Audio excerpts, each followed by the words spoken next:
გამომწერებო, მაყურებლებო, ადამიანებო, რომლებიც პირდაპირ ეთერში უყურებთ ამ ვიდეო ჩართვას, ოგი მოგვიანებით შემოგვიერთდება და იხილავს ჩემი დღევანდელი სტუმარი ამერიკის შეერთებული შტატებიდან ბატონი გოჩა ვეტრიაკოვია. ბატონი გოჩა იყო საქართველოს სამხედრო საზღვაო ძალების სარდალი, მათ შორის იყო პოლიტიკური დევნილი, დღეს ამერიკის შეერთებულ შტატებში ცხოვრობს. მე საქართველოში არ ვიმყოფები მოგეხსენება თუ არ საფრანგეთში, იძულებით პოლიტიკური დევნილი და ცნობილი საფრანგეთის რესპუბლიკის მიერ და ამ ჩვენ ქართველებს ზოგადად საერთო გარდა სისხლისა გვაქვს საქმეც ერთი და ამიტომ უბრუნდებით დღის მთავარი პოლიტიკური მიმოხილვით და შემოგთავაზებთ ისეთ ალტერნატიულ განხილვას დღევანდელი პოლიტიკური ვითარების, რომელსაც საქართველოს ტაბუ ადევს.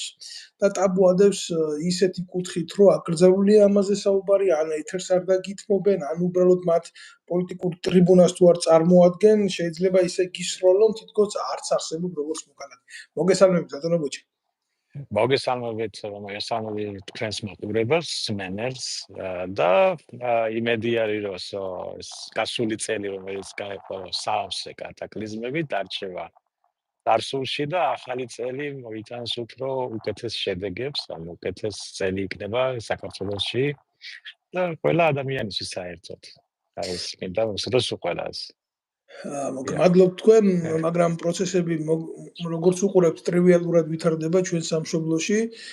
აგერ სულ რაღაცა ერთი დღის წინ ეგრეთ წოდებული ოპოზიციად შექმნილი დაჯგუფება ცდილობს, რომ საზოგადოებას შეტენოს ახალი სათამაშო.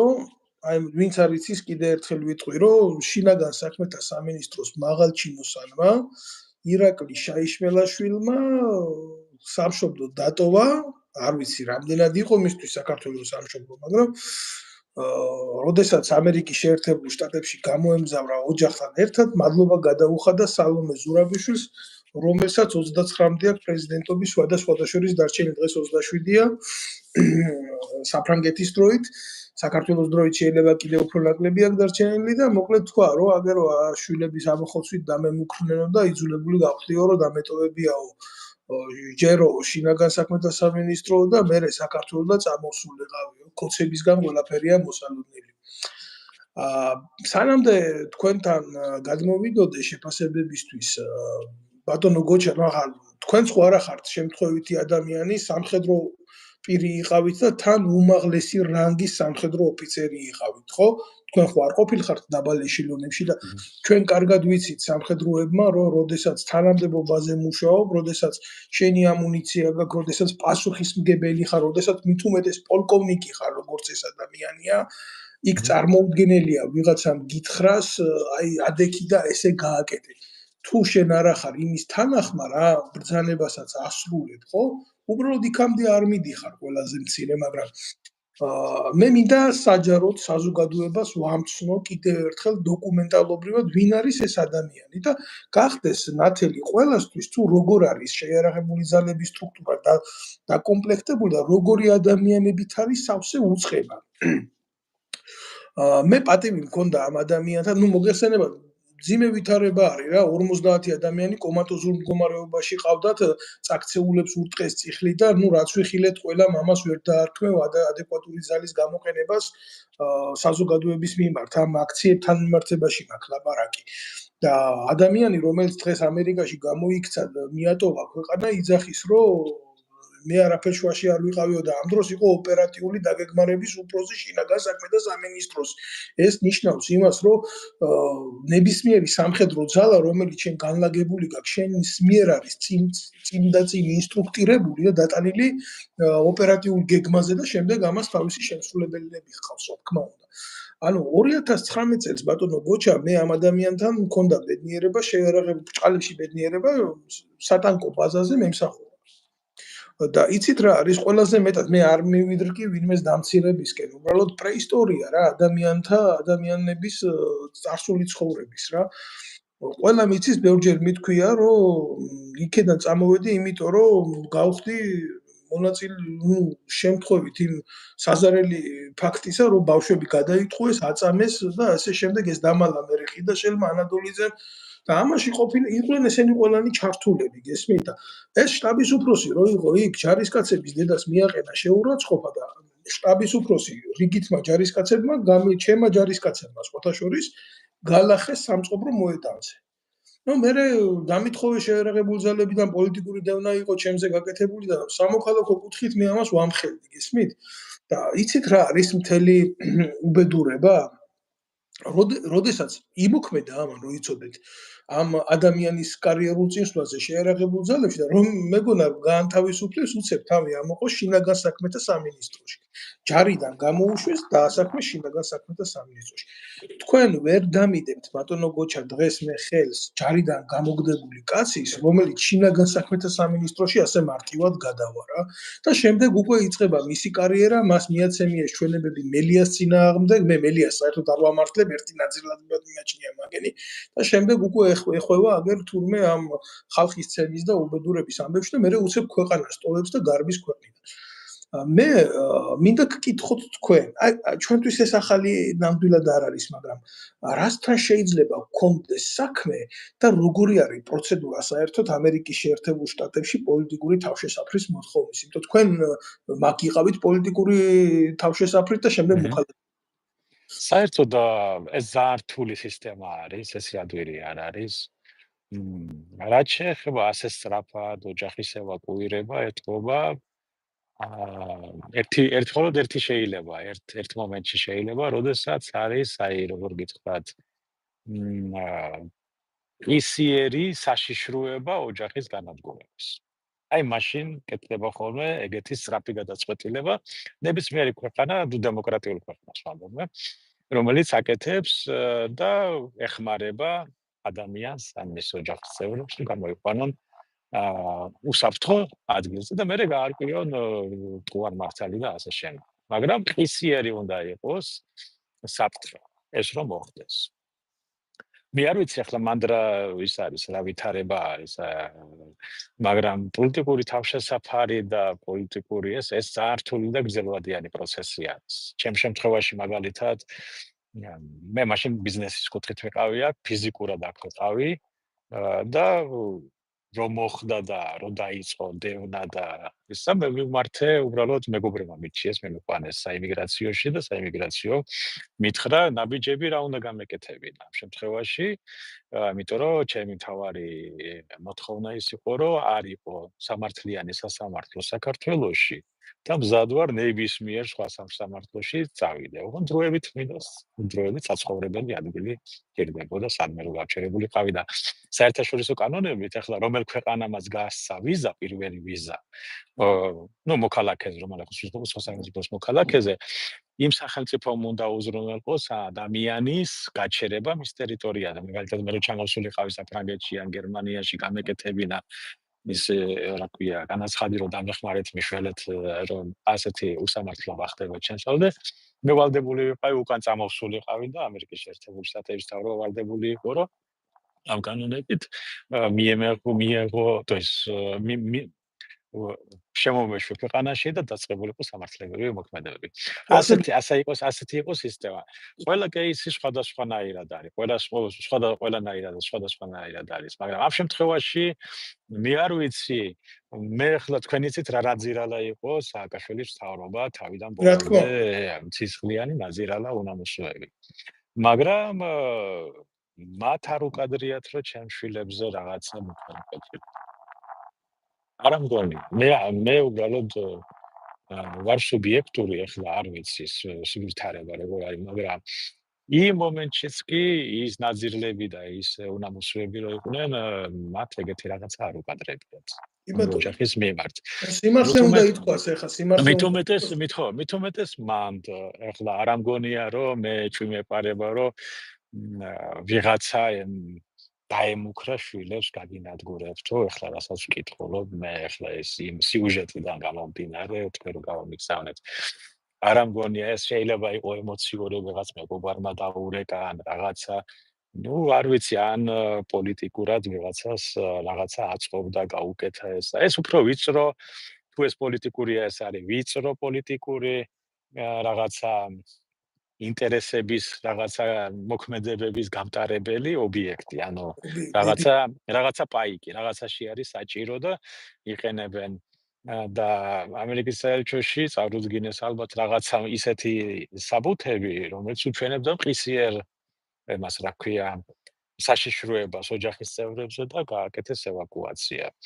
მერე გაიკვევა ალბათ და მერე თუ გაირკვა რომ ეს წვილი იყო, მათ უკან გაუკეთებენ დეპორტაციას. თუ არა და ყოველ შემთხვევაში ბატონო გოჩა მინდა იქიდან ძალიან ბევრი ნახულობს ჩვენს პუბლიკაციებს და ნუ ეს ხო თამაშია თუ ვინმეს ეჭვიებარება შემიძლია გამოვიტანო და ვანახო ჩემი პასპორტი. ვანახო რომ ლეგალური პიროვნება ვარ საფრანგეთში და მათ შორის მათი აქ არ წამოსვლის მიზეზი რა ვიცი პრეზიდენტს კი უხდის მადლობას და რაღა ამერიკაში მიდიოდა პრეზიდენტი საფრანგეთის მოქალაქე ყავს და ჩამოეყვანა აქ ხო მაგრამ აქ დოსიედებს ამ ადამიანებზე სრული ინფორმაცია არის ვინ არიან რა არიან რას წარმოადგენენ სხვათა შორის იცით რა არის გარდა იმისა რომ ასეთ ადამიანის უფლებების საწინააღმდეგო ქმედებებში აქ საქმე მიღებული როგორ შეიძლება იყოს შტაბის უფროსი შენი სამხედრო ნაწილიდან გავიდეს საბრძოლო მასალა და აღმოჩნდეს ტერორისტების ხელში თქვენ ალბათ გახსოვთ ბერი გაბრიელის ქუჩაზე ტერორისტები რო უშიშროების ქვედანაყოფს ებრძოდა და იქ საწყალი ბიჭი დაიღუპა კიდევაც რა ზუსტად მაგის ბაზიდან იყო გასული ის ტყვია წამალი და მოხვედრილი იყო აგერ ტერორისტების ხელში და თან როგორ იცით დააკავეს ამ ტყვიების გამტანი პროკურატურა მე ბიჭო 2 დღეში გამოუშვეს ესე გაოცებული ვარ მე არ ვიცი ჩვენ როგორ სახელმწიფოში ნუ ჩვენ მე და თქვენ არა კონკრეტულ შემთხვევაში მაგრამ საქართველოში ძალიან ძიმე კრიმინოლოგიური ვითარებაა იმიტომ რომ ასეთ რაღაცებს საბოტურ რაღაცებს საზოგადო უსაფრთხოებას სამხედრო ამუნიციის შენახვას რაც შეეხება იარაღთან მოპყრობას ძალიან დილეტანტურად უდგებიან ფაქტიურად სიკვდილი გადადის მოქალაქეების ხელში რაღაცა კაპიკების დონეზე ყველა დონის შემავლობაა ისეთ საიდუმლო სამხედრო ნაწილებთან სადაც შეიძლება ესეთი საბრძოლო მასალები ინახებოდეს და ეს ადამიანები მერე ხვდებიან მაღალ თანამდებობაზე რომლებსაც საზოგადო უსაფრთხოებაზე აქვთ პასუხისმგებლობა საქმე იმაშია ბატონ დავით ახლა ჩვენ მე და კიდევ ხელ ხაზი გაუსვა რომ მე უკვე დიდი ხანია არა ვარ საქართველოში და ვარ სუბიექტი ასეთ მაგრამ ვიტყვი რომ მე რასაც ვუყურებ რაც ხდება დაახლოებით დაწყებული 2003 წლიდან სააკაშვილის ასე ვთქვათ გამეფებიდან დაწყებული მიდის უარყოფითი სელექცია საქართველოს სახელმწიფო სტრუქტურებში უარყოფითი სელექცია პირდაპირ აბსოლუტურ მნიშვნელობით რას ნიშნავს ანუ ყველაზე უარგისი მაგრამ მორჩილი ერთგული ну გარკვეულ მომენტებში რო არ უღალატებს რაღაც ბიზნესს მოიპარავენ რაღაცას გააკეთებენ იმაიმუნებენ ანუ ამაში არიან თავარი და ამით ამ კუთხით არჩევდნენ კადრებს პარტიული ასე ვთქვათ ერთგულები და ასე ვთქვათ ასევე დიდი ტვინით არ უნდა გამოირჩეოდეს ერთი იმაზე უტვინო უნდა უფროსზე უტვინო უნდა ყოფილიყო უტვინო როგორ ну გაუნათლებელი ანუ ხეტრე ხო და იგივე სიტუაცია პოლიტიკურ სტრუქტურაში თუ დააკვირდებით იგივეა იმიტომ რომ ან თამაშობენ რო არიან იდიოტები ან მართლა იდიოტები არიან ჩვენი ხელისუფლება რო ავიღოთ ღვანდელი ხო და ასეთი ის არის ასეთი გასე განვითარდა იგივე მოხდა შეერაღებულ ძალებში თორემ მე ახლა თქვენგან რაც ვიცი და ეგრო გაემიკო მე რომ ჩემს ქვედანაყოფში ვიღაცა მეგეთი რაღაცა ჯარისკაც ჯერ ერთი დააგინა და მე კიდე ჯარისკაცმა galახელა ის თანამდებობაზე დარჩენ გლის ბილეთით გავაგდებდი ეს ჯარიდან საერთოდ იმიტომ რომ ჯერ ერთი ეგეთი ადამიანი როგორ უნდა დანიშნო ვისაც ჯარისკაცებთან მე მყავდნენ ახლა ჩემი ისტორიიდან მე ოსანაპირო დაცვაშიც რო ვყავი მანამდეც იყვნენ ოფიცრები რომელმაც არ იცოდნენ მუშაობა ჯართან თავისებული მუშაობა უნდა ფსიქოლოგია სხვანაირი მიდგომა უნდა დაიმსახურო ადამიანების ასევე პატივისცემა ჯარისკაცების არა მორჩილება არამედ პატივისცემა იმიტომ რომ ის ბრძოლაში მერე სიკვდილში უნდა სიკვდილი სიცოცხლე უნდა დადოს სასწორზე და თქვენ გამოგხვეთ ომში თქვენი დავალებები უნდა შეასრულოს და ის უნდა გენდობოდეთ და ის მაშინ გენდობა როცა თქვენ პატივს გცემს პირველ რიგში როგორც ადამიანს და როგორც მეთაურს და ეს თუ ემას კიდე წლების მანძილზე უნდა დამსახურება და არა ისე რომ მე ვიღაცა დამნიშნა და ესე იგი მე ჭკვიანი ვარ და მოიცით პატივი და დამემორჩილე და რასაც ვიტყვი ის შეასრულე. ეს არ ხდება საერთოდ. უნდა იყო მაგალითი ჯარისკაცებისთვის და ჯარისკაცები თუ შენ გცემენ და ჯარისკაცები თუ შენ პატივს არ გცემენ და ჯარისკაცებთან თუ ვერ მიგესვლება და მხოლოდ პოლიციის მუხარის და იმით მუშაობ, ასე ვთქვათ, რეგალიებს იყენებ რომ მათთან დაამყარო ასეთი ურთიერთობა, ის ქვედანაყოფი არ არის ბრძოლის უნარიანი, ანუ ის არის უთავმხედარი, ასე ვთქვათ. და შესაბამისად ის ასეთი მეთაურები, ასეთი ხელმძღვანელები უნდა იყვნენ განთავისუფლები და გადაყვანილი სხვა შესაბამის თანამდებობაზე, ან დაიწყონ ნოლიდან, ზემდებობიდან, ან სადმე და გაიზარდონ. ბატონო გოჩა, ბოდიშვი ხდი ეს სიტყვა არ დატოვოთ, ვიღაცამ შეიძლება გითხრას, რა თქვენ ძალიან სუბიექტურები ხართ თქვენს განცხადებებში და მოდით ჩვენი განცხადება, ჩემი ყოველ შემთხვევაში თქვენი შეფასება და ჩემი განცხადება რო არ დარჩეს მხოლოდ და მხოლოდ განცხადებად, აქედან მოუწოდებ იმ ადამიანებს, იმ დიანა ტრაპაიძეს, იმ ინგა გრიგოლიას, თავს რო ჟურნალისტებს უძახიან ამ ნაძილებს, აი მე ვხსნი აგერ ეთერს, ნებისმიერ დროს მზად ვარ მივიღო მათ ეთერებში მონაწილეობა, არა მარტო ცარიელის სიტყვით, არამედ კონკრეტული დოკუმენტებით, სადაც ჯარისკაცების დედები მიწერენ, როგორც მე მათი შვილების მეთაურს წერილს, რომ თქვენმა შტაბის უფროსმა მომაყენა შეურაცხყოფა დედის მიმართულებით. არ მანახა ჩემი შვილი. აი ესეთი რაღაცები.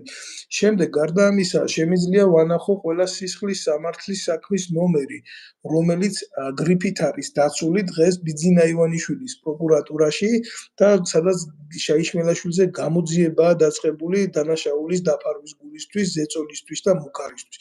როგორ შეიძლება ესეთი ადამიანები დაწირნაურდნენ პოლიციაში მაღალ თანამდებობაზე და შედეგიც სახეზეა, როდესაც შენ ჯარისკაცს, ყოველ შემთხვევაში სამხედრო მეთაურს გეპატია ამხელა დანაშაული, შენ უკვე გადადი საზოგადოებასთან შინაგან საქმეთა სამინისტროში და ზუსტად ის ჩაატარე, რასაც ატარებდი უღონ შემოღობილს მიღმა, რასაც სამხედრო ტერიტორია ქვია. მე არ მიკვირს, რომ ადამიანებს ქუჩაში ურტყამდნენ. მე არ მიკვირს, რომ ასახიჭრებდნენ, მე არ მიკვირს, რომ გადაჭარბებული ძალა და კრიმინალი იყო, იმიტომ რომ ამას ესენი ხელმძღვანელობდნენ. და საზოგადოება როგორც კონტროლის მექანიზმი მოშლილია და დარჩენილია მარტო ხელისუფლება, რომელიც პოლიტიკური ნიშნით მართავს სისტემას. დიახ. და მე განცხადება გავაკეთე, მე მზად ვარ ნებისმიერ ეთერში, თუნდაც ეს შეიშმალაშვილი ჩართონ. აქ არის საფრანგეთში მეორე პოლიტიკური დევნილი, სხვათა შორის სამხედრო ოფიცერი, ისიც მიიღებს მონაწილეობას ამ დისკუსიაში თუ ხო გინდათ დემოკრატია. გინდათ დემოკრატია, აი ეს არის დემოკრატია. ჩაგვთეთ ორი სამხედრო ოფიცერი, აგერც იქნება ბატონი გოჩა როგორც მაღალი რანგის ოფიცერი, ჩართეთ ის ამერიკაში გამოპარული ხალხის მცემელი და ზონდერი თქვენი შეიშმელაშვილი და დაესწარეთ თქვენს და ვისაუბროთ ამ დოკუმენტებით და ჩაერთოს ხელისუფლებას. ეხლა რო უყურებ ბატონო გოჩა, კი მე ყველას პატივს ვცემ და ყველას, მაგრამ არველაძე გამოდის და უძახის პრემიერ-მინისტრს მზადავარო შენთანო დისკუსიაში მივიღო მონაწილეობაო და ბიჭო, ქალაქის მერი ფეხბურთელი გყავს, პრეზიდენტი ფეხბურთელი გყავს.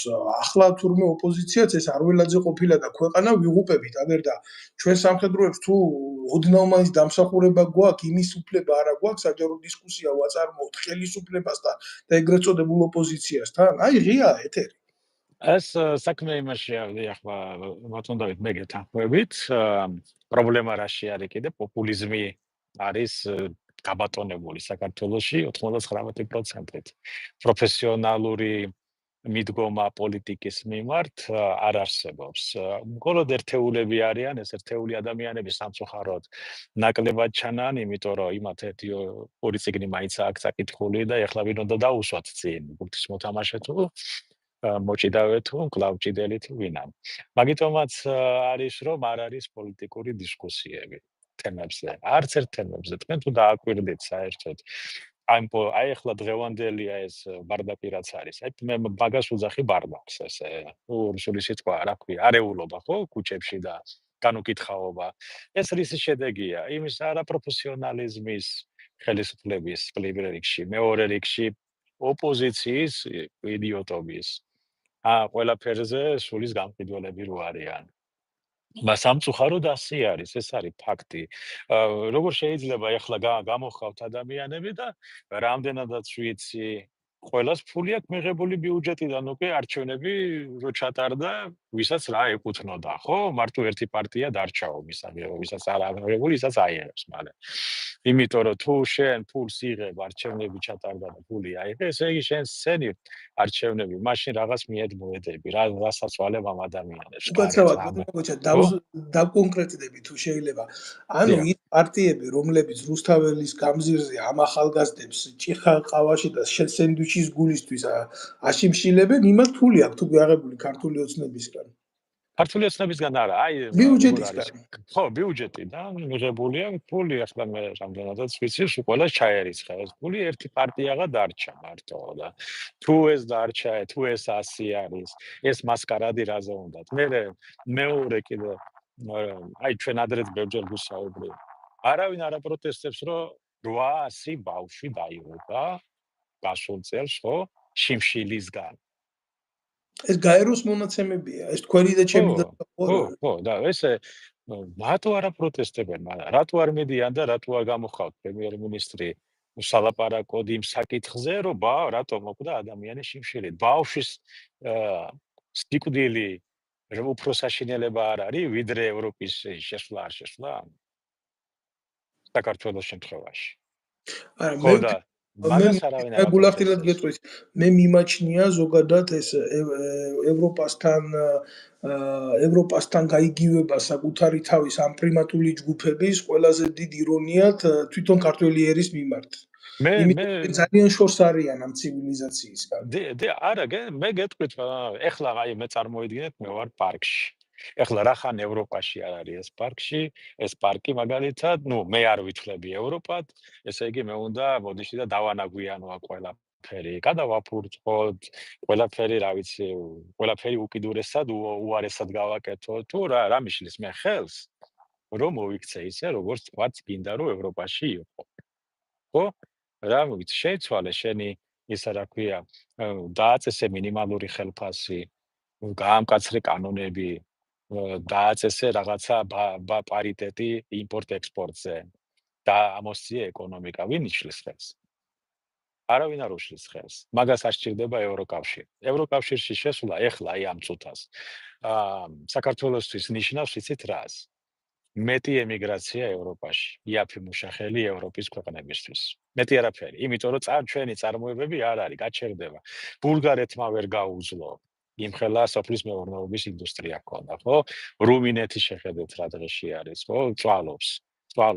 ერთადერთი აი პოლონელებმა შეძლეს ვაჭრობა და ასე თქვათ ივაჭრეს კარგად და რაღაცა ქვეყანას დაამსგავსეს. და დღემდე სამართლებრივი დავები აქვს ამა თუ იმ ეკონომიკურ საკითხზე ბრიუსელთან, ხო? ჩვენ საერთოდ არაფერი არ აქვს. ეგ ხო ტყუილია, რომ როგორც კი შევალთ ევროპაში, ჩვენი მინიმალური ხელფასი გახდება 15 ევრო ან 12 ევრო. საქართველოს მოქალაქეთვის. არ არსებობს ეგრე, იმიტომ რომ მას ეკონომიკა არ უწყობს ხელს, მას ფულის მასა არ უწყობს ხელს, არ არის საქართველოს ფულის დეფიციტია. და ეს ყველაფერი ხალხს არ ეუბნებიან, არავინ არ უსმის. პროფესიული დისკუსია არ მიდის ამ საკითხებზე. არ არსებობს დისკუსია თავდაცვაზე, არ არსებობს დისკუსია სასაზღვრო უსაფრთხოებაზე, არ არსებობს დისკუსია საფინანსო საკრედიტო მიმართულებით.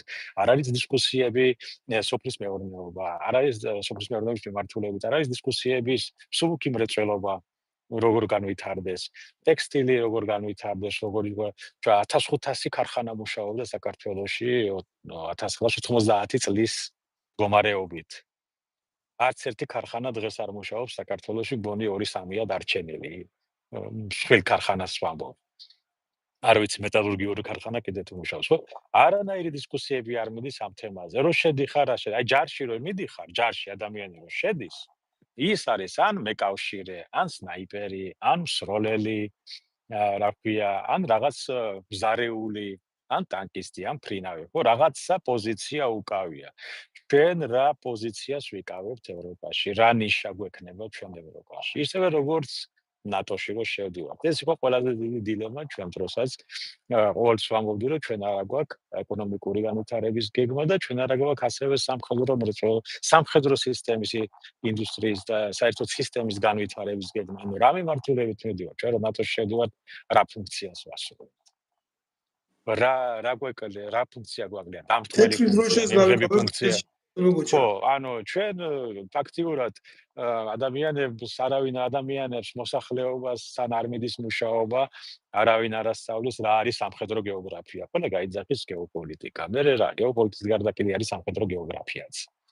ნახეთ რა შეისწავლეს ის და სად ვართ ჩვენ. რა შეიცვალა ამ საერთაშორისო სამხედრო სისტემაში, რა სტრუქტურები ყალიბდება ჩვენს გარშემო. ამაგაზე არავინ არ მსჯელობს. არ არსებობს სახელმწიფო უსაფრთხოება და დაკომპლექტებული არაკომპეტენტური კრეტინებით. თავიდან ბოლომდე, სამწუხაროდ. და პროფესიონალები შედან ზოგი დაცვაშია, ზოგი მძღოლად მუშაობს, ზოგი სადღაცას თავი რო გადაირჩინა. ხო და ეს ამ ვითარება მოგვიტანა დღეს ჩვენ აქამდე. ტყუილები და პოპულიზმი. ეს არის მთელი საქართველოს ისა, რატო არ შეიძლება თქვათ თავრობის ნებისმიერი წევრი მივიდეს იგივე ოპოზიციურ ტელევიზიაში, რა ვიცი, ეგრეთ წოდებულ ოპოზიციურ ტელევიზიაში, ხო? და ეკამათოს თავის კოლეგას, ანუ ერთმა კოლეგას რომელიც, მოპირდაპირ მხარეს. არა ის მიუღებელია, იმათ ოპოზიციას აქვს სიები, ვის ეკამათონ თავრობიდან და ვის არა ტელევიზიაში და თავრობას აქვს ისია, ვისთან დაჯდებიან სალაპარაკო და ვისთან არა. მაგიტომ არის, რომ ბატონი პრემიერი აცხადებს, რომ ელაპარაკება ფეხბურთელს და პირიქით და მორჩა, მაგითომა დიალოგი არ არსებობს, საღი დისკუსიები არ არსებობს. ხალხი გაბრუებული არის იცის, ანუ მთელი როგორ გითხრათ, არის აჯაფსანდალი საქართველოს პოლიტიკურ სივრცეში. არა გვაქვს ეკონომიკა. ეკონომიკა არ გაგვაჩნია საერთოდ. რომელ გაზდაზეა ლაპარაკი ეგ. ინფლაციის და სპეკულაციური ფულით არის გაზრდილი მთელი ეკონომიკა, ხო? ბანკებს აქვს უზარმაზარი მოგებები. შესაბამისად, რა ხდება ამ მიმართულებით საბანკო სისტემაში? საკრედიტო სისტემა როგორ მუშაობს? რატო მუშაობს? რატო არის ესეთი დრაკონული პროცენტები? მაგაზე არ უნდა საუბრო. მაგრამ საუბრობენ ყველაფერზე იმაზე, მაგალითად მსოფლიო ომის პარტია. იქ როკფელერები და როთშილდები რას აპირებენ? პოლუსზე რა მოხდება და რეალურად ბრძოლა რატო არის? არა მარტო იმაზე საუბრობენ ქართველი კაცი როგორ გათხოვდება თუ არ გათხოვდება ამაზე. და ან კიდე ჩინეთს რა ეშველება და ეკნება შუა კალიდორი თუ არა. სინამდვილეში ბრძოლა უკრაინაში ეს არ არის მარტო შუა კალიდორთან და რაღაც აღმოსავლეთ დასავლეთ დაპირისპირება. ეს არის უკვე ჩრდილო, ეს მიდის ბრძოლა ჩრდილო ყინულოვანი ოკეანის რესურსების დაკანონებაზე და მასზე. დღეს ტრამპმა განაცხადა, კანადა უნდა შემოვიერთოთ 51 შტატს. უკვე განაცხადა. და გრენლანდიას, კი, დღევანდელი მოსკოვია, თუ გიშინდა ამას. ხო და ეს ყველაფერი უკვე ეს ძალიან სერიოზული ომი მიდის, ეს სხვა იმაში არის, სხვა რესურსებისთვის ბრძოლა მიდის. და ჩვენ სად ვანაობთ, ვერავის ვერ გაუგია. არავის არ აინტერესებს და პრიუს კიდე არც არავის სწორი, ყველაზე პრობლემა ყოველთვის არის როგორც მათემატიკაში ბატონო დავით. სწორად უნდა დასვო კითხვა, რომ სწორი პასუხი მიიღო. სწორ კითხვას არავინ სვამს, სწორი პასუხი ჩვენ არასოდეს არ გვექნება. ბატონო გოჩა, მე მაგალითად მიმაჩნია გულახდილად, რომ პრობლემა ჩვენი სახელმწიფოებრივი რღვევის არის სამოქალაქო ცნობიერების არ ქონა და თითოეული მოქალაქის პასუხისმგებლობის არ გათავისება საკუთარი სამშობლოს მიმართ. და პრობლემა მე იმდენად არ მიმაჩნია ჯანდაცვაში, თავდაცვაში, არამედ პრობლემა მიმაჩნია განათლების სამინისტროში. იმიტომ რომ ცნობიერება ფიზიოლოგია მოდის, თაობები იზრდება და არც ერთ მათგანს არა გათავისებული საერთო საქმის ვალდებულება რა. იმიტომ რომ ამას არ ასწავლიან მხოლოდ და მხოლოდ მშრალ დონეზე რჩება პატრიოტიზმი და ემგონება ეს ყველაფერი ურაპატრიოტიზმს. ეხლა რატო ვლაპარაკობ ამას? სწორად თქვა ჰიტლერის პროპაგანდის მინისტრმა, რომ მაშინ კი სხვა გამოწვევები იყო მასიური საზოგადოებასთან ურთიერთობის, გაზეთიო, მომეცითო გაზეთიო და ღორის კოლტად გადავაქცევ ნებისმიერ ერსო.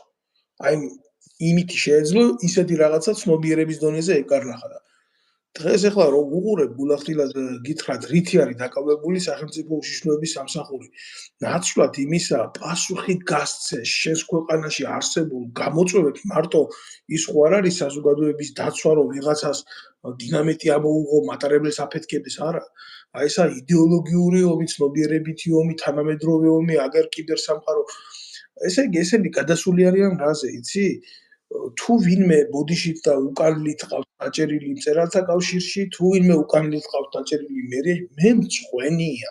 გულახდილად გეუბნებით ამას.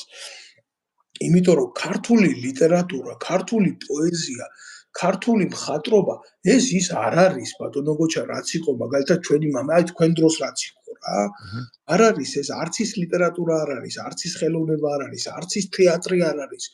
კულტურა აღარ გაგვაჩნია მაპატიეთ ახლა ვიღაცა შეიძლება არ მეთანხმებოდეს მაგრამ არც ის კინემატოგრაფია არ არის რაც იყო თქვენი თაობის დროს ის ჩემ თაობაში უკვე აღარ არის და დავედით რა დონეზე დავედით იცით აი საზოგადოებრივი მაუწყებელი გადმოსცემს ყვითელი პრესის დონის რაღაცა სიუჟეტულ სერიალებს მე პირდაპირ ვიტყვი ამას როგორი სულიერი საკვები უნდა იყოს ის ახალგაზრდისთვის, რა მორალს ატარებს ის, რა ზნეობას ატარებს ის, რა მაგალითის მიმცემია ის იმ თაობისთვის, რომელიც უნდა იყოს აბორიგენი საკუთარ ტერიტორიაზე.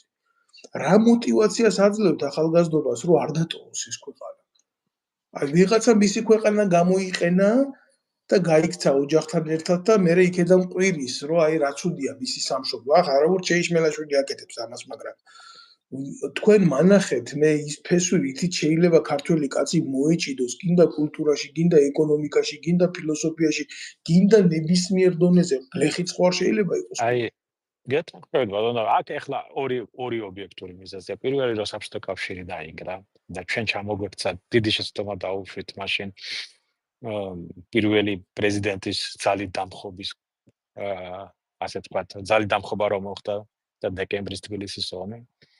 მეორე ეკონომიკის განადგურება, როდესაც განადგურებული იყო ეკონომიკა ფაქტიურად ვაი პატრიოტების მიერ, ასევე წითელი დირექტორების მიერ.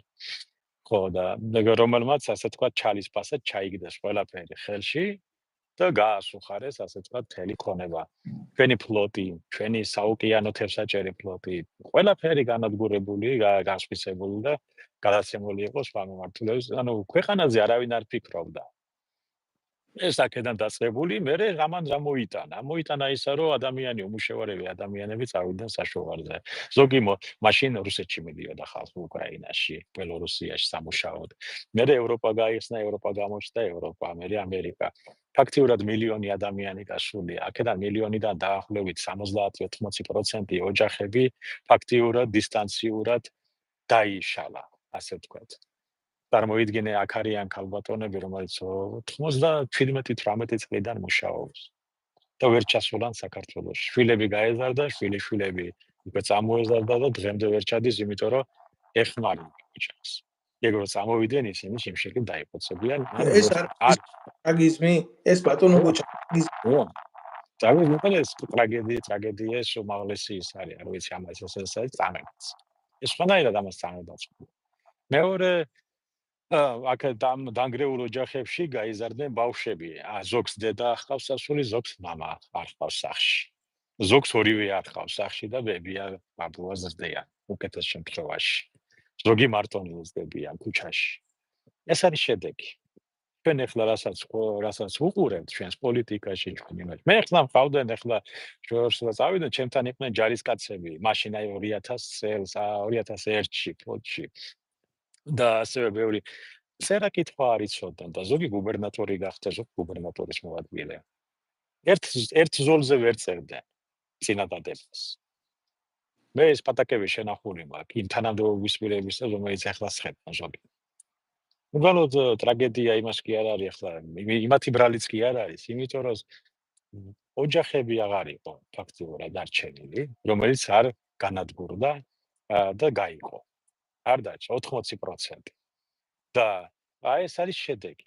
მაგიტომაც ამ ოჯახებში გაიზარდა სულ სხვა თაობა, სულ სხვა ცნობიერებით, გადარჩენის ცნობიერებით. ყოველდღიურად რომ ლუკმა პურისთვის იბრძვის. ბატონო მაძღარისთვის ეს რთულია გაიგოს. ბატონო გოჩა, მაძღარისთვის.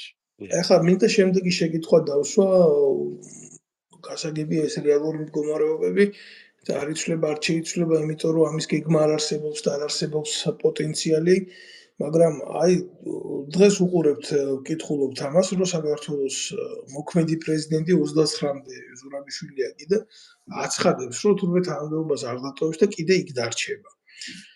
ეს ერთი თემა, მე პირადად ვფიქრობ, რომ ეს მავნებლობა ადამიანმა ასეთი რაღაცეები აკეთო, რაც მან აკეთა და ლეგიტიმაციას თუ მიდგება ლაპარაკი, ეთყობა დაავიწყდა მარნეულის, კარტოფილის და წითელი ლობიოს ისტორია, რაზეც არის თვითონ არჩეული. და მე ნამდვილად არ მომწონს დღევანდელი არჩეული პრეზიდენტი ზოგადად მიმაჩნია, რომ საქართველოში ხალხს უნდა კონდეს იმის უფლება პრეზიდენტი თვითონ აირჩიოს და სხვა შორის არა კარტოფილში და არა წითელ ლობიოში, მაგრამ აი ამაზე რა კომენტარს გააკეთებდით ზოგადად რასთან გვაქვს საქმე და რა სიუხეშე და რა დესტრუქცია და რა ობსტრუქცია შეიძლება გამოიწვიოს ამ ყველაფერმა. ბატონო დავით, ჩვენ მე არ ვიცი, აი მე ახლა მე სხვა კუთხიდან მინდა ეს გავხსნა და ვიმედოვნებ, რომ ასე იქნება. ჩვენ შეგვიძლია ვთქვა ცალკეულად, რომ ეს ცუდი არის. ზოგი იტყვის, არა, ეს ასე უნდა იყოს, ეს კარგია.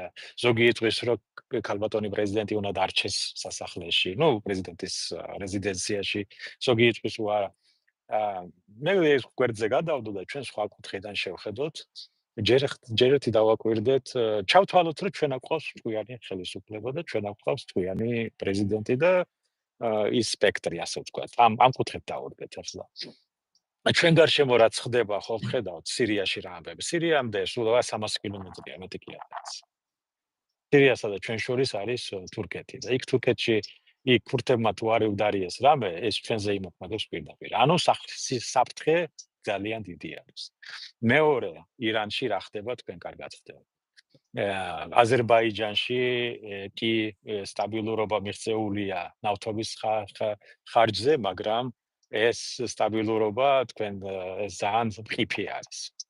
ეს მეორე მხარე. უკრაინა რუსეთის ომი გამალებულია. ასე ვთქვათ, გაურკვეველი და საშინელი. ეს ჩვენ გარშემო ფაქტიურად არის დანთებული ცეცხლი. ეს როგორც და ჩვენ ვართ ერთადერთი რაღაც პატარა ადგილი დარჩენილი უაზისივით. და ჯერ კიდე ტყვია არ გავარდა. ამ შემთხვევაში ჩვენ ჩავთვალოთ, რომ ქალბატონი პრეზიდენტის და ხელისუფლებას აწარმოებენ დიდ პოლიტიკურ თამაშს. მე ვამბობ ვერსიას ვამბობ. ჩავთვალოთ ეს ასე. ჩავთვალოთ, რომ ეს ასე არის. იმიტომ რომ ქართული ფოლკლორი არის მრავალხმიანი. შესაბამისად, პოლიტიკაც შეიძლება იყოს მრავალხმიანი და ყველა თავის როლს თამაშობდეს. ერთი ამოცანა აქვს, რომ შეინარჩუნონ რამენაირად სიმშვიდე რა. ომის აცილება მოხდეს თავიდან. ჩავთვალოთ, რომ ეს ასეა. მაგრამ მეორე მხრივ რა ხდება? მეორე მხრივ ის, რომ არის სრული არაპროფესიონალიზმი თავდაცვისა და უსაფრთხოების მიმართულებით. და შესაბამისად, როგორიც არ უნდა ეცადოს ხელისუფლება, რომ ეს თამაში აწარმოოს, წაგებულია იმ მომენტში, რომ შენ აკყავს არაპროფესიონალური უსაფრთხოების ძალები, თავდაცვის ძალები. პროფესიონალიზმი როგორც არიან პროფესიონალები, მაგრამ არასაკმარისი. არ გააჩნია საკუთარი სამოქალაქო თავდაცვა, საზოგადოება არ არის მომზადებული თავდაცვისთვის და საზოგადოებას არის დაშლილი. და მარტივმა მრავლდება დაშლილი და ერთმანეთის მიმართ დაპირისპირებული. შესაბამისად, ანუ პირველი პუნქტი ჩვენ რო ჩავთვალეთ ვერსია, რომ ჩვენ ჭკვიანი ხელისუფლება გვაქვს, ჭკვიანი პრეზიდენტი და ასე შემდეგ, ფაქტიურად განულებული არის. რაც ხდება, რაც მოხდება 29-ის მერე, თუ არჩევნები არის უკანონო, ანუ არ ცნობენ არჩევნებს, მაშინ ფულიც არ უნდა აეღოთ და პარლამენტშიც არ უნდა შევიდნენ და ამ შემთხვევაში პრეზიდენტი შეიძლება ლეგიტიმურად იყოს იქამდე, სანამ ლეგიტიმური მთავრობა არ არის არჩეული, რომელიც აირჩევს ანუ ლეგიტიმურ პრეზიდენტს მერე ახალი კონსტიტუციით. ეს ასეა, როგორც მაგალითად უკრაინაში. უკრაინაში ახლა ზელენსკის გაუვიდა ვადა დიდი ხანია. მაგრამ სანამ ომი არ დასრულებოდა და სანამ არჩევნები არ ჩატარდება, იმავე კონსტიტუციით ის რჩება მოვალეობის შესრულებლად, ანუ პრეზიდენტად, სანამ არ შეიცვლება ლეგიტიმურად. ანუ სანამ ლეგიტიმური ცვლილება არ მოხდება პრეზიდენტის, მნიშვნელობა არ აქვს სასახლეში იქნება თუ უბრალოდ ქუჩაში, კაფეში დადება ქალბატონი პრეზიდენტი, ის შეიცვლება ლეგიტიმურ პრეზიდენტად მაინც. და მასთან იქნება მარტო საუბარი. მასთან მივლენ მარტო მაგრამ ოფიციალური როდესაც ბატონო გოჩა თქვენ ხელისუფლებას უძახით არალეგიტიმურს და ამ დროს ერთის ფიციმცამს და ბოლომაკვირვების მეთოდით თანხას იღებ იმ ბიუჯეტიდან, რომელიც არალეგიტიმურია, ეს უკვე მას ლეგიტიმაციას აძლევს იმისას, რომ ხელისუფლებაში კი, მართალია. ლეგიტიმაციაც არის და ეს ყველაფერი არის ფარისევლობა, მეტი არაფერი. სიყალბე ფარისევლობა და მაიმუნობა და ვიღაცის თამაში და უნამუსობა საკუთარი ამომრჩეველი და საკუთარი მოსახლეობის. კი ბატონო, ესე იგი ხალხს უდან კონცერტს წარმოიდგინე რა დონის усინდისო უნდა იყო რა. ხალხს აფურთხებ თვალებში, სენდვიჩზე და ყავაზე გამოყავს ხალხი, ბიზნესმენებიო იძახი და ჭყონია როა ვინცო აგერო აქციაზე მოვაო და ერთ მენიუს იყიდის, მეორეს იმას ვაჩუქებო 1+1-ს გახადე პოლიტიკა ბიჭო. და პულს იღებ და იპარავ არალეგიტიმური ბიუჯეტიდან. ახლა მე გეტყვით ეს როგორ იქნება, აი ყველაზე კარგი ვერსია ახლა რასაც შემოგთავაზებენ თავის გასამართლებლად იქნება ის, რომ აი ჩვენ ვერაფერს ვერ ვაკეთებთ, ახლა ომს ხوار დავიწყებთ და შევალთ პარლამენტში და ადგილობრივი თვითმმართველობის არჩევნები რო უნდა ჩატარდეს იქით წელს, იმასთან ერთად ჩავატაროთ საპარლამენტო არჩევნების და აი კანონი რო შეიცვალოს და ეს გაკეთდეს, აი ამისთვის შევალთ. აი გეტყვით რომ ეს ასე იქნება. ნუ პლუს მინუს ასე ვთქვათ. მაგრამ აბა სხვა როგორი ახსნა უნდა გააკეთონ მაშინ. ფულს რატო იღებ, ხო? და პრინციპში იმდენი აქვს ფული დახარჯული ბევრ პარტიას, რომ მათ შორის ოცნების პარტიას, რომ ძალიან აღემატება იმპულს, 10-ჯერ აღემატება იმპულს, რაც სინამდვილეში აიღეს ბიუჯეტიდან.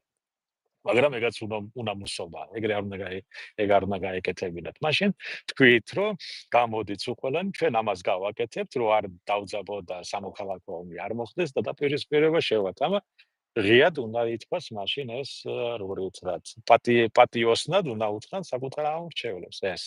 და ეხლა ისმის მეორე კითხვა, რისთვის არ ბენიათ ეს ბავშვები გარეთ და ჩემი შვილიც კი მოიწამლა ორჯერ. ჩემი შვილიც იყო ასული, მეუბნებოდი არ არის საჯი, მაგრამ ნუ მე ვინ მომისმენა აქედან, ხო? და ორჯერ მოიწამლა. აი ვერაფერი რისთვის? იმისთვის რომ ამათ ფული აეღოთ, გამართლებული ყოფილიყოს ვითომ არალეგიტიმური არჩევნები და მორჩა, ხო? ვითომ ანუ არჩევნები არ არის სწორი რომ გაჟონა, მე რა გაჟონა. მე რა მაგ დასამალი, აი ვაძლევ ამა კაც ხმას, всё, მორჩა. რა არის ამაში შუდია? ეგ არ არის არალეგიტიმაციის ეს არაფერი. ბატონო გოჩა, რამდენი წლის არის თქვენი შვილი? 21-ის. 22-ის. ჩემი შვილი 3 წლისაა და ხანდახან ესეც არ მისმენს, ამიტომ გულთან უმიიტანინა მეტად მაგას.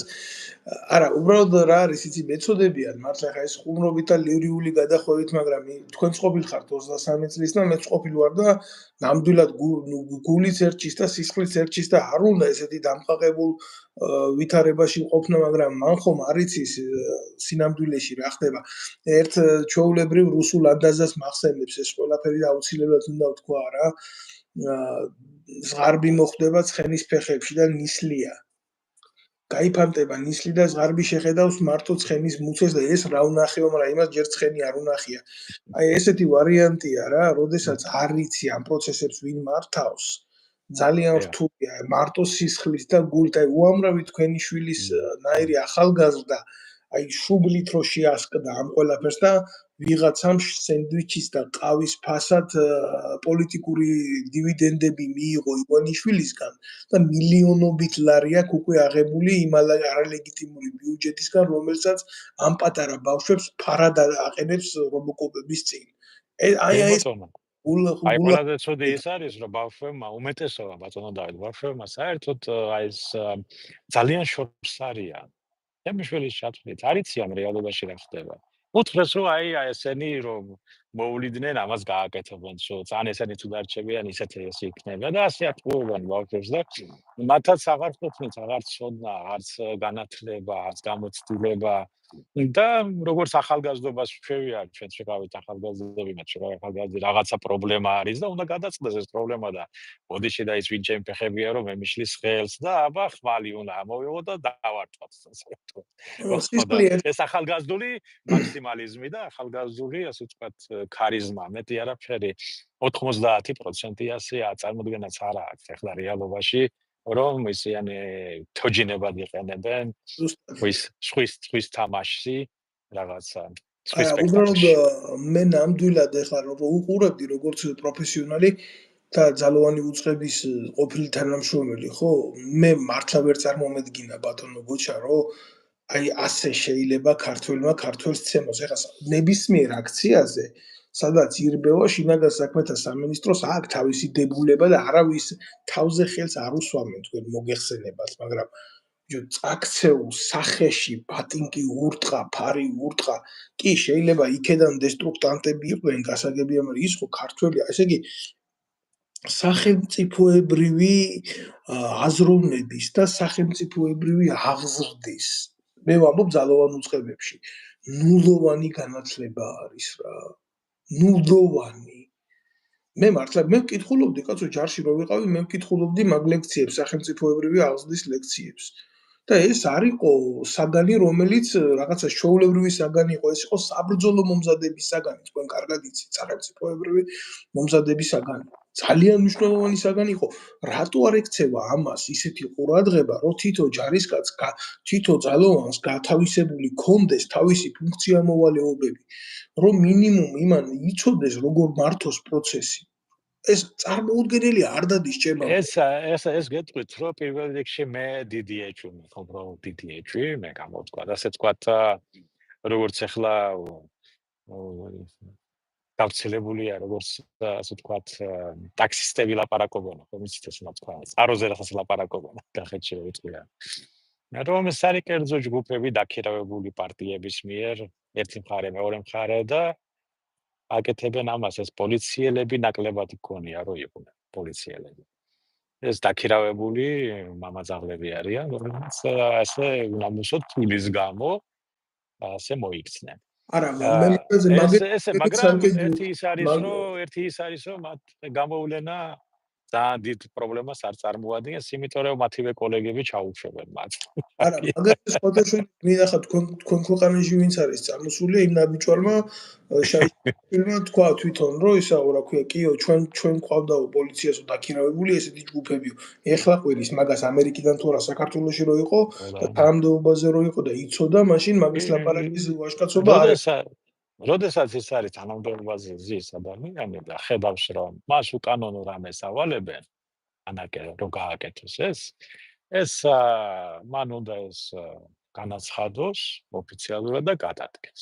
უნდა წავიდეს და მე განაცხადოს პროტესტი, გამოვიდეს თქვას ტელევიზიით, რადიოთი, რა ვიცი, გაზეთით, თუ ვინმე ჩაიწერა ეს ასე ხდება და უნდა მიეხედოს საზოგადოების მხრიდან, პარტიებმა უნდა მიეხედონ პარლამენტში განიხილონ ეს საკითხი რომ მოვა. და ეს არის უბრალოდ არასწორი მიდგომა, მე გავაშავე ყველაფერი და სანამ არ მეხებოდე, ყველაფერი გაჩვენებული ვიყავი. როცა შემეხნენ, აი მე დავასწარი. ანუ ეს ის მომენტია, როცა ორი კრიმინალი რაღაცა რჩება და ვინც პირველი ჩაუშვებს, იმას აძლევენ, ასე ვთქვათ, შეღავანს. და ყველაზე მძიმე შემთხვევა რა არის, იცით, მე ხარ უყურებ რა, ამ ეგრეთ წოდებულ ტელევიზიებს ამოჩემებული ყავთ ეს კაცი, მე ხა იმის დამცველი ნამდვილად არა ვარ, იმ იდიოტის, იმიტომ რომ ნამდვილად უფრო სერიოზული წარმოდგენა მაქვს ძალოვანი მაღალჩინოსნის შესახებ, ვიდრე ეს ვიღაცა ხარება არის რა. მე ადამიანს რო უყურებ, ეს არის სრული უინტელექტობის განსახიერება. ეხლა მე მაგალითად ჩემი მასწავლებელი ტულაში ქონდა დამთავრებული 5 წლიანი სამხედრო აკადემია. დღეს რაღაცა პოლონეთში ვიღაცას იმას უკეთებს, რა ქვია, ბალკონის ზაბორებს უკეთებს. არ მინდა ახლა მაგ თემაზე ვილაპარაკო, მაგრამ რამხელა სხვაობა ამის ინტელექტსა და იმის ინტელექტ შორის, როდესაც ვიღაცა ჟურნალისტმა არ ვიცი მისი სახელი და გვარი გადააქცია სამასხარო ობიექტად თავისი მიკროფონით, რომ აი ისე ვარ შენზე შეყვარებული, პორნოგრაფიულ დონეზე დაყავს ჯარისკაცის და სახელმწიფოს ურთიერთობა. მე ნამდვილად გითხრათ შეშფოთებული ვარ ამითი. როგორ შეიძლება შენ სახელმწიფოს ასე წიხლი დაარტყა და მთელმა უწყებამ აი ამ ფაქტთან დაკავშირებით პრესა ამსახურმა, შინაგან საქმეთა სამინისტროსი, სხვადასხვა დანაყოფებმა იდგნენ და აი ამას უყურო. ეს ახლა გეტყვით, მაგრამ ეს პრობლემა იცით რატო არის? იმიტომ რომ პირველი ჩვენ ადრე უწევან 15 წუთი ადრე ვისაუბრეთ, რომ ეს ადამიანები დღეს ახლა ვინც პოლიციაშია, უმეტესობა დანგრეული ოჯახებში გაზრდილი ადამიანები არიან. ან გაჭირვებაში, ან დანგრეული მაშინ ან ქუჩაში და მე რაღაცნაირად სხვადასხვა ასე თქვა საშუალებებით მოხდნენ ამა თუ იმ თანამდებობაზე. მეორე, მათ პატრიოტიზმი არავინ არ ასწავლა, არც სკოლაში, არც ოჯახში. და მესამე, მათ არ უმსახურიათ ქვეყნის წინაშე სამხედრო ვალდებულება არ აქვთ მოხდი. უმეტესობას. არა ყოფილან ჯარისკაცები, არ გაუვლიათ მათ რა აქვს ეს გამჯდარი ეს უცდასკვია პატრიოტიზმი საკუთარი მოსახლეობის მიმართ, ასე ვთქვათ, რომ დაცვა რო ასე ვთქვათ, მზრუნველობა რო გამოამჟღავნო. ეს არა აქვს გამჯდარი. შესაბამისად, ეს ადამიანები არიან შემთხვევითი ადამიანები სულ ყველა. დაწყებული პრემიერ-მინისტრიდან. სანამ იმას პრემიერ-მინისტრად დავნიშნავდი, მე ჯერ გადავპარსავდი იმ ქოჩორს და გავუშვებდი 6 თვით ჯარში. გენასვალი. და მე რო ისწავლი და ირბენ და იხტუნაებდა ის როგორი უნდა იყოს თავარსარდალი, როგორი უნდა იყოს ომის დროს თავარსარდალი, არ ვიცი რომელი ახლა პრეზიდენტია თუ პრემიერი, მოკლედ მაღალ თანამდებობაზე ომს უნდა უხელმძღვანელოს. ომს ჯარი, გენერალური შტაბი და შერეღებული ძალები ასრულებს მოქმედებას, მაგრამ ომს მართავს სახელმწიფო თავიდან ბოლომდე და სახელმწიფო მეთაური ყავს შენ ადამიანი, რომელსაც ჯარში არ აქვს მოსახური.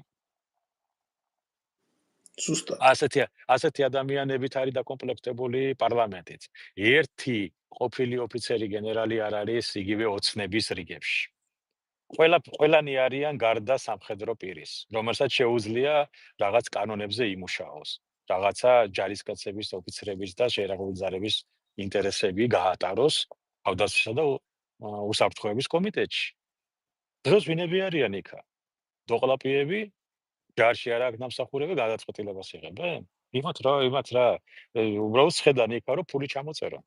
მაგიტომ ეგეთი ადამიანები თუ არის დაკომპლექტებული მთელი სახელმწიფო და მთელი სტრუქტურები, მაგიტომ აგვაქვს ეს სავალალო მდგომარეობა. პირიქით უნდა იყოს სახელმწიფო თანამდებობაზე, პარლამენტში, არ უნდა ირჩეოდეს არც ერთი ადამიანი. მithumetes არ უნდა ინიშნებოდნენ მერებად და გუბერნატორებად ადამიანები, რომელსაც ჯარში არ არის დამსახურებული. რომელიც ყოფილი ოფიცერი არ ყოფილა გუბერნატორად რა უნდა. იმან მერე ტერიტორიული თავდაცვას უნდა უხელმძღვანელოს რამე რომ მოხდეს. ისეთ რეგიონში ვართ ჩვენ, მშვიდობა არასოდეს გვექნება ჩვენ. თუ ჩვენ არ აგვაქვს სერიოზულად ორგანიზებული თავდაცვა, თავდაცვის საკითხები მოგვარებული და როგორ უნდა უხელმძღვანელოს გუბერნატორმა, რომელსაც თავდაცვას, ტერიტორიული თავდაცვას, როდესაც მას წარმოდგენა არ აქვს, რა არის ჯარი. რა არის სამოქალაქო თავდაცვა რა არის? საერთოდ არ იციან. არც არავინ ასწავლის, არც არავინ მუშაობს. მე ახლა ბატონ გენერალი როაკურამიკოვეიშვილს მაგას დავეყრდნობი. ამ წლების მანძილზე არც ერთხელ ქალბატონ პრეზიდენტს არ მიუღია ქართველი ვეტერანი ოფიცრები რაიმე საკითხის პრობლემის გადასაჭრელად. არც ერთი კანონი არ არის ქართული ჯარის მიმართ მიღებული, როდესაც კონსტიტუცია შეიცვალა. არაფერი არ არის გაკეთებული ჩვენი თავდაცვის მიმართულებით. არანაირი შესყიდვები სერიოზული არასოდეს არ ტარდებოდა. არც ისა, მარტო 9 სართულიანი სახლები ააშენეს და ფული გააკეთეს ჩამოწერეს. მეტი არაფერი, ბატონო დავით. ეს ჩვენ სახელმწიფო კი არა გვაქვს, ჩვენ აგვაქვს აი ეს როგორ თქვენ. აი როგორ გეთხრათ, აი რაღაცას სახანოც არ არის, სახანოში რაღაცა კანონი იყო მაინც. ვიღაცა წვეტავს, რაღაცას შვები არაფერს არ წვეტავენ და ყველა აწმენს ხელს ივანიშვილს და მარტო ივანიშვილი ხო არ არის. ეს არის მშიშარა ადამიანების პოზიცია საკუთარ თავზე პასუხისმგებლობა არ უნდა აიღო. ატამან მახნოს ბანაკია. ეს არ არის სახელმწიფო. უდაოდ გეთახმებით. იცი რა არის კიდე ბატონო გოჯა? გასაგებია ეს პარტიული ომები, დაპირისპირებები, ყველაფერი, მაგრამ ძალიან რთულად თუ მოინახება საქართველოში ადამიანი, რომელიც გაბედავს უკვე ტოტალიტარიზმის ნიშნებია, იმიტომ რომ ადამიანებს ეშინიათ ხმამაღლა თავისი აზრის გამოთქმის. სააკაშვილის დროსაც ასე იყო, მაგრამ ახალც განსაკუთრებით, იმიტომ რომ აი თუ დაიწყეს სიმართლის ლაპარაკი, გშორდება ყველა.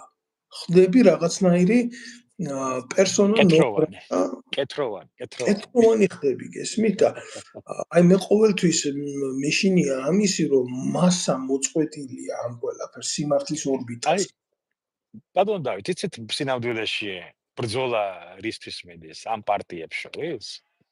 ამ სინამდვილეში მიდის ბრძოლა არა იმიტომ, რომ საქართველოს ევროკავშირში შევა თუ არა.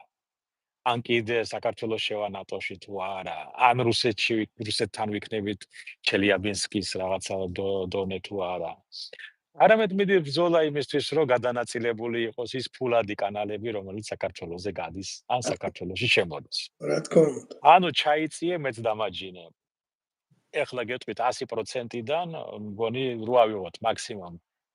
უკეთეს შემთხვევაში 10%, 100 ადამიანიდან 10 ადამიანია მარტო რაღაცა მოწადინებული, რომ რაღაცა გააკეთოს შეიძლება. და ამიტომი თავისი სულელეს ან რაღაცა ვიტყვიან რაღაცა მართლა უნდათ ფულით გააკეთონ რამე საქართველოს. 90%, არაფერი. აი 90% მუშაობს იმაზე, რომ ჩაიწიე, ჩაიჩოჩე და მეც დამსვი.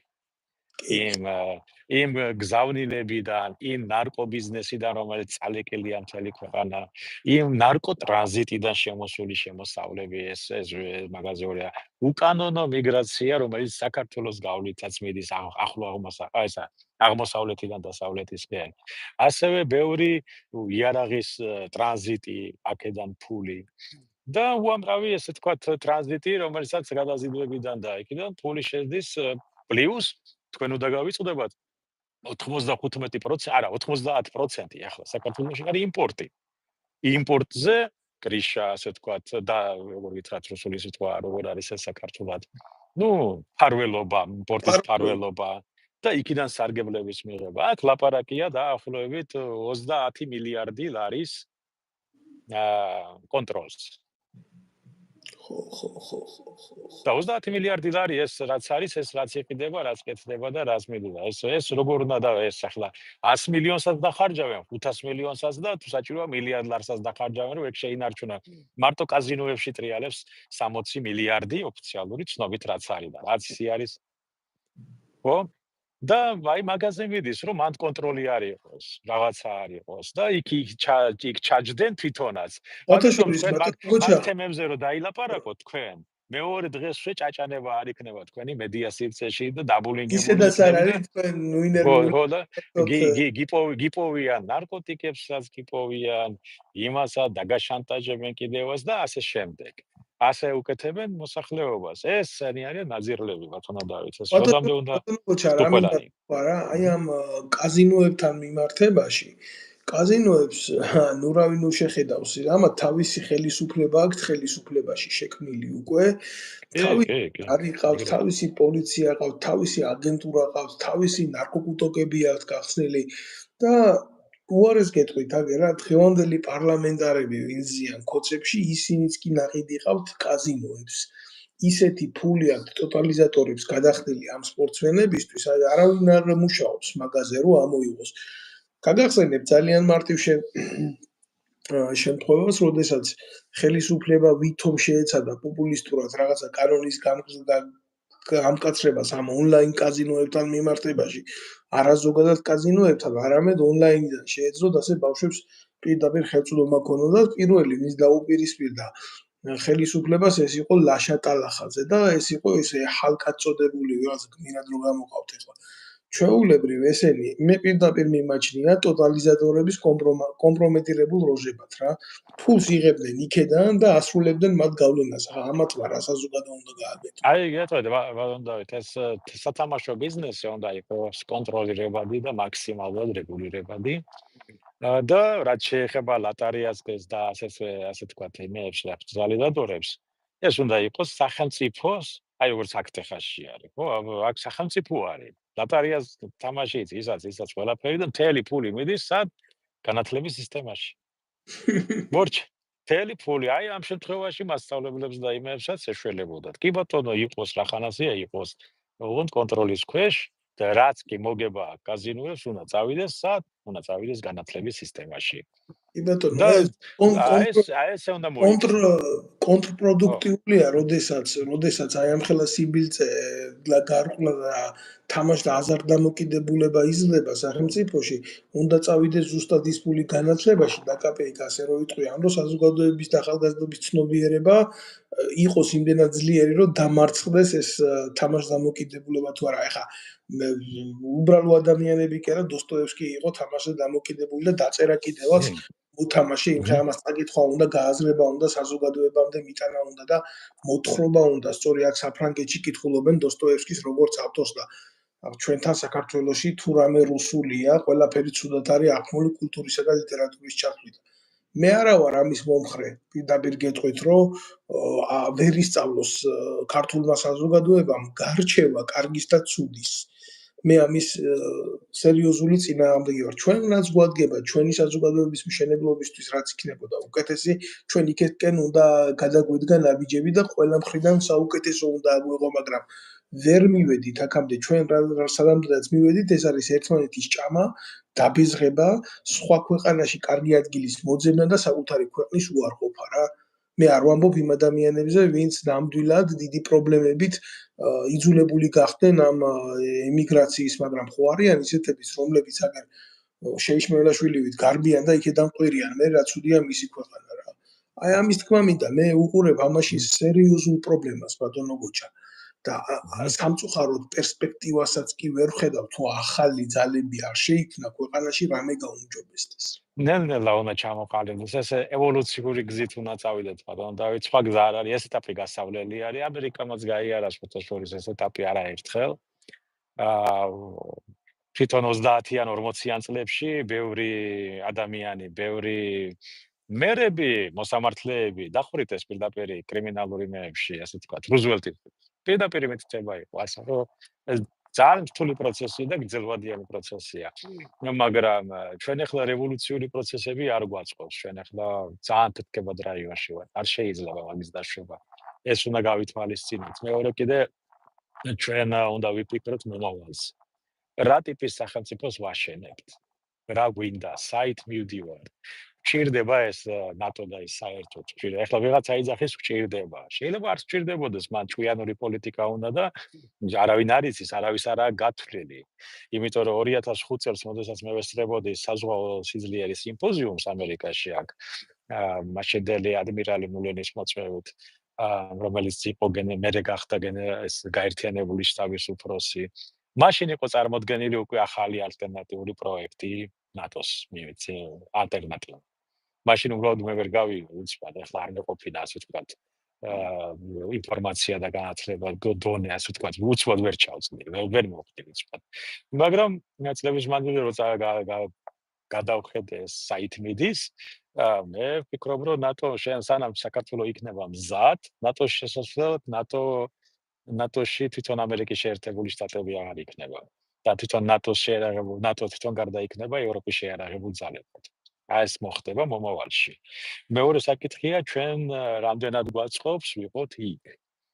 ხო და მეორე კიდევ ჩვენ უნდა ვიფიქროთ ჩვენს ეკონომიკაზე, ჩვენს მოსახლეობაზე, ჩვენს ადამიანებზე, მიგრაციაზე. იმიტომ რომ ჩვენ დიდი პოტენციალი გვაქვს ეკონომიკური. ახლა ნურავინ უიტყვის, რომ ჩვენ ღარიბები ვართ. არა ვართ ღარიბები. იმიტომ რომ ჩვენი ქვეყნისთვის ჩვენ საკმარისი რესურსები გვაქვს. და რაც თავარია ადამიანური რესურსები გვაქვს. და ეს ადამიანური რესურსებს სწორად უნდა გამოყენება. ანუ ქვეყანას პატრონი არ ახავ, ბატონო. ჩვენი პოლიტიკური პარტიები ეძებენ პატრონს ან დასავლეთში, ან ჩრდილოეთში, ან აღმოსავლეთში. და თვითონ ვერ მოტვინეს, რომ შენ შეგეძლია იყო პატრონი შენი ქვეყნის და კი გაითვალისწინო სხვა ქვეყნის ინტერესები, მაგრამ შენი დაიცვა. შენივე ქვეყნის ტერიტორიაზე. მე არ ვამბობ, რომ შენ ახლა სადმე წახვიდე და ატლანტიკაში შენი კვოტები მოითხოვ. მაგრამ ეს ხო შეიძლება გააკეთო. მაგრამ ამას დამოუკიდებელი აზროვნება უნდა, ამას გააზრება უნდა, ამას გამოსვლა უნდა აქედან, ასე ვთქვათ, ამ სისტემიდან. დამოუკიდებელი ცხოვრება, არავის გამოცდილება არ აქვს. ბატონო გოჩა, ერთი რაღაც ნამდვილად შემიძლია გულახდილად გითხრათ, იმიტომ მე ვიცნობ იმ ველს, როგორც თქვენ დღეს ახლა ვინც უყურებს რა ამ ყველაფერს ჩვენ საუბარს. ახლა მაგალითად ჩვენ საუბარს ეს მონები, ცნობიერებითი მონები დაარქმევენ ჩელიაბინსკსა და ტურხანსკს შორის ტელეხით რა. ნამდვილად გეუბნებით ამას გულახდილად გითხრათ. ისე ჩელიაბინსკის 10%-ის რესურსი რო გქონდეს, რა გვიჭირდა? უბრალოდ დახედონ რუკას და დახედონ რაიონს რამხელა არის და რა რესურსების პატრონი არის. მე ამით იმის თქმა მინდა, რომ საქართველოში იკრძალება თავისუფალი აზროვნება, გესმით, იქ არ არის დასმული საკითხი ჩვენთვის რა არის უკეთესი ერისთვის და საზოგადოებისთვის. არამედ პირიქით, სამწუხაროა რა ეს ასეთი უბედურების ქვეშ რო ვართ ჩავარდილი, მაგრამ ეს არის ძალიან მწარე რეალობა რა. ჩვენ კი თავისუფალი ადამიანები ვართ, ჩვენი აზრის გამოხატვას ვერავინ ვერასდროს ვერ შეეხება და ვლაპარაკობთ ამას, მაგრამ საკმარისია საქართველოში იმ პროპაგანდას გადაუხვიო, რომელიც ჩამოაყალიბა ამ ორმა პოლიტიკურმა ნაგავმა, რომელიც მხოლოდ და მხოლოდ გავლენებისთვის ბრძოლობს, შენ იმ წუთას ხდები პერსონა ნონ გრატა. კიდევ ერთხელ ვამბობ, ყველასთან მაქვს სათხოვარი პირველ რიგში, რომ თუ შეიძლება გამოიწერეთ ეს ჩემი არხი, ვინც უყურებთ ამას, შემოგვიერთდით და ეს წარით ჩვენს განხილვებს, თუ თქვენთვის რა თქმა უნდა ჩვენი სიმართლე მისაღებია და კიდევ გავიმეორებ ამას, იმ ადამიანებს, ვისი სახელები გვარებით ჩემი მხრიდან აქ გაჟღერდა და შეფასებები იქნა ბატონი გოჩადან გაკეთებული, თუ გაქვთ პრეტენზია ტელეწამყვანებს, პოლიტიკოსებს, ვაწარმოოთ პირდაპირი ჩართვა და პირდაპირი ტელეხიდი. აქა ვართ, ჩვენ არსად არ გავბივართ, ჩვენ ჩვენი სიტყვის ფასი ვიცით, აქ არის დოკუმენტები, აქ არის მტკიცებულებები, სასამართლოც ხო გაქვთ, მაგ როგორიც გაქვთ ხა. სად ვართ ამ ყველაფერში მივიღოთ მონაწილეობა, ჩვენ არსად არ გავბივართ. ჩვენ არა ვართ ადამიანები, რომლებიც მხოლოდ აქედან იმისთვის ლაპარაკობს, რომ ვიღაცის გალანძღვა უნდა. ჩვენი მისია არ არის ვინმეს გაშავება, ჩვენი მისია არის ნეგატივთან ბრძოლა საქართველოში. მხოლოდ და მხოლოდ აი ეს ამაკ, რა ქვია, მოტივად რაც შეეხება აი ამ ბატონ შაიშმელაშვილს, მე უბრალოდ სხვა გზა არ მაქვს იმისა, რომ ეს მასალები, რაც საფრანგეთის ხელისუფლებას წარუდგინე, ის გამოუგზავნო ამერიკაში, ამერიკის დეპარტამენტს და იმ ხელისუფლებას და იმ მთავრობას, რომელიც ძალიან მალე ჩაანაცვლებს მოქმედ დეპარტამენტს და როდესაც მიადგებიან შეიშმელაშვილის სტატუსის შესახებ მსჯელობას, ის დემოკრატიული ქვეყანაა და კარგად განსაზღვრავენ მისი ადგილი სადაც არის და დეპორტი საქართველოში მისთვის იმ ძალებთან, როგორც ივანიშვილია, ყველაზე ადეკვატური ვარიანტი იქნება, მე ასე ვფიქრობ. ბატონო გოჩა, მე აუცილებლად მოგცემთ თქვენ ბოლო სიტყვას ასე ამ კონკრეტულ ეთერში, იმიტომ რომ ჩვენ უკვე საათს გადავწვდით, აქ მაყურებელი შემდეგ ამას ნახულობს და მინდა რომ ჩვენი საუბარი იმდენად იყოს გავრცელებადი, რომ მაყურებლისთვისაც მარტივი იქნას გარკვეული თემები ასარქმელად. მერტი საბოლოს ვიტყოდი, მეგობრებო, რომ ბევრი ლაპარაკობს, რომ აი ახლა თურქეთის შემოა დაიკავებს აჭარას, ის შემოა დაიკავებს იმას, ის ზემო აქ და არავინ არაფერს არ შემოა და არც დაიკავებს, არ სჭირდება, იმიტომ რომ ყველა სახელმწიფო ჩვენ გარშემო ვინც არის, მათ ერთი ინტერესი ამოძრავებთ ამ ეტაპზე. ეს არის ეკონომიკური ინტერესები. თურქეთი საქართველოში ყიდის 3-4 მილიარდი დოლარის პროდუქციას. და ის იცავს უკვე თავის ბაზარს, ცდილობს თავისი ლობისტების მეშვეობით დაიცვას, რომ ეს გაყიდვები არ შეწყდეს საქართველოში. ისევე როგორც რუსეთი ყიდის მილიარდზე მეტ საქართველოში და ასე შემდეგ. ჩვენ ვართ უბრალოდ მომხმარებლი ბაზარი და ყველასენი იბრძვიან, რომ არ დაკარგონ კლიენტი, მოტი არაფერი. სამხედრო კუთხით თურქეთს არ სჭირდება საქართველო, იმიტომ რომ იმხელა ძალა და საშუალებები აქვს, რომ მას საქართველო გადაუაროს, თვით გადაუფრინოს 1 წუთი, 2 წუთი უნდა მგონი თვითმფრინავს თუ არ ვცდები 16-ს, ხო? შესაბამისად, ნურავის ეგონება, რომ ის შემოვა და დაიკავებს, იმიტომ რომ მას არ სჭირდება თანამედროვე სამხედრო სისტემა ისე არის მოწყობილი, რომ თავისი ტერიტორიიდანაც მიხედავს თავის ამოცანებს შეასრულებს. იგივე რუსეთი, იგივე ჩვენ უნდა დავიცვათ ჩვენი თავი, ჩვენ უნდა დავიცვათ ჩვენი ეკონომიკა, ჩვენ უნდა დავაყენოთ ჩვენი სოფლის მეურნეობა და ჩვენი მსუბუქი მრეწველობა.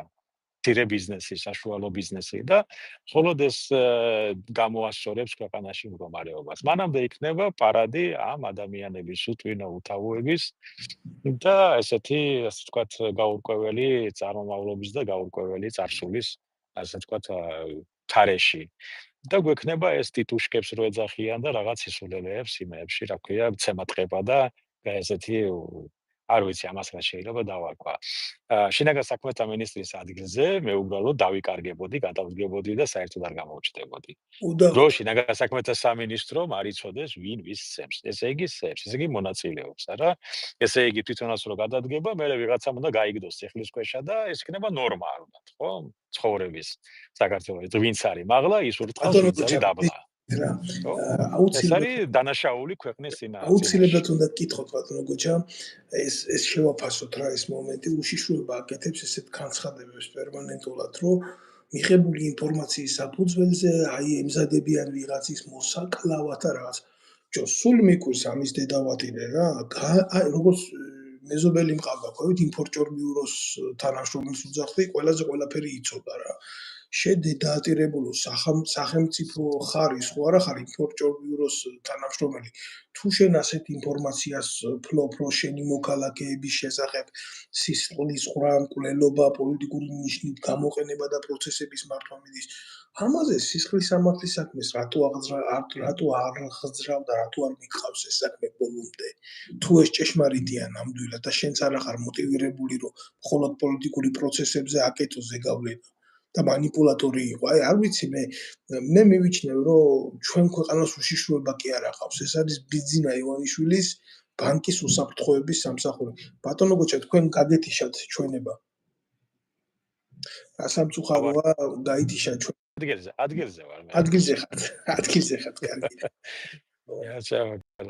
კი ბატონო, ეს მართალი ბრძანდები ბატონ დავით, ახლა ჩვენ კონკრეტულ უწყებას მოავიღებთ იმიდან, იმიტომ რომ ეს თელი ყველა უწყება და ყველა ეს რაც არ უნდა იყოს სახელმწიფო უწყებები, სულ ყველა ერთად საზოგადოების ნაწილია. რაც ხდება საზოგადოებაში, ის ხდება იგივე შიგნით. რაც ხდება საზოგადოებაში, იგივე ხდება საპატრიარქოში და თავდაცვის სამინისტროში და ყველგან. იმიტომ ჩვენ ახლა მე ცალკე ვარ და რომელიღაც სხვა პლანეტაზე ვარ, ეგ არ არსებობს, ხო? შეიძლება სხვა პლანეტაზე იყოს, სხვათა შორის ბიძინა ივანიშვილი, იმიტომ მას რესურსები აქვს ისეთი, რომ შეიძლება იგრძნოს თავი როგორც მარსზე და რა ვიცი, სადმე იქით მაღლა და არ იცოდეს რა ხდებოდეს დაბლა, სიტყვაზე ვარ, ხო? მაგრამ დანარჩენები იგივე ამ სახელმწიფოს ნაწილი არის, იგივე იმ საზოგადოების ნაწილია, ზოგი ქუთაისში, ზოგი ბათუმში, ზოგი თბილისში და ამ შემდეგ და ისინი იმათ ჩვენ ვერ განვასხვავებთ. უსაფრთხოება და ქვეყანა იწყება შენგან, პირადად შენგან. ისუფთავე იწყება შენგან. რო არ დააგდო ნაგავი, რო არ გადააფურთხო, რო არ მოწიო ადგილზე, რო არ ცემატყება და კრიმინალი როა და ეს ყველა ინდივიდუალური ადამიანმა უნდა აღიქواس, რომ სახელმწიფო უსაფრთხოება იწყება პირადად მისგან. და როცა ეს აღთქმა იქნება სწორი, სახელმწიფო იქნება დალაგებული. და სუფთა.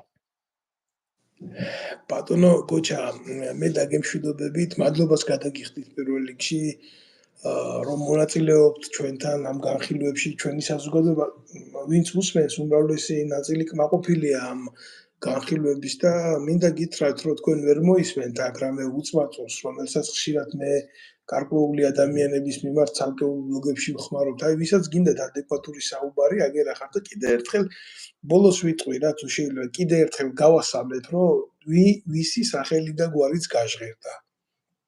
თუ ვინმეს პრეტენზია გაქვთ, აგერა ვარ მე, აგერ არის ბატონი გოჩა, შემფასებლად, რა თქმა უნდა, ბრალდებლად აგერა მყავს კიდე მეორე პოლიტიკური დევრილი საფრანგეთში, ლევანა კობაიძე, ჩაირთვება ისიც, აგერ არის ფაქტები, აგერ არის დოსიეები, აგერ არის ისტორიული დოკუმენტები, რომელიც ასლებით აქვს შენახული თავდაცვის სამინისტროში და ვალახოთ ეს ყველაფერი საზოგადოებას და იმართლეთ თავი და მოვაწყოთ საჯარო განხილვა იმისი ვინა ხართ თქვენ, სად იმყოფება სიმართლე და ვინა ვართ ჩვენ. ჩვენ ამას არ გაურბივართ.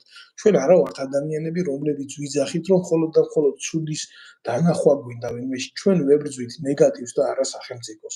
ამაში მდგომარეობს ყველაფერი თორე გულახდილად გეტყვით, არც ერთი პარტიის წევრი არ ყოფილვარ, არასდროს არც სურვილი არ მქონია იმ პარლამენტში ჯდომის, არც ახლა არ მაქვს სურვილი. ერთადერთი სურვილი მაქვს ბატონო გოჩა მხოლოდ იმისი, რომ შეიქმნას ძლიერი სამოქალაქო საზოგადოება, რომელიც манипуляციას გაუკეთებს ყველა ხელისუფლებას და აიძულებს მას უკეთესი შექმნას იმ საზოგადოებისთვის, რომელიც მას ემსახურება. მეტი სურვილი მე არ გამაჩნია, არც არასდროს მქონდა და არც არასდროს მექნება. მადლობას გიხდით თქვენ, გისურვებთ წარმატებებს და კი. სიხარულს. დიდი მადლობა ბატონო დავით და მშვიდობები, კარგ გაბრძანდებოდეთ. ყველას გისურვებთ მშვიდობიან საღამოს. და გილოცავთ დამდეგ ახალ წელს. თქვენც ასევე წარმატებულ გაიხარეთ.